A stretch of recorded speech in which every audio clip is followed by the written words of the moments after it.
For this beautiful seafood dish, I've started by softening some sliced fennel in butter. I'm just going to add some leeks and then just give them a couple of minutes to soften.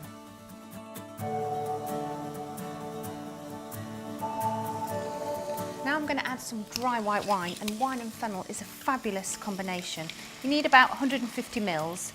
To that I'm going to add about half a tub of creme fraiche. So you've got lots of lovely, delicate flavours going on here. And then just let that simmer for a few minutes until it reduces down.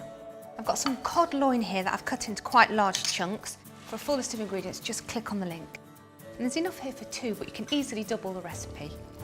And some lovely raw king prawns. Pop the lid on and give it another few minutes, probably about 6 or so, until it's completely cooked through. When the seafood's nearly cooked, just chop some parsley.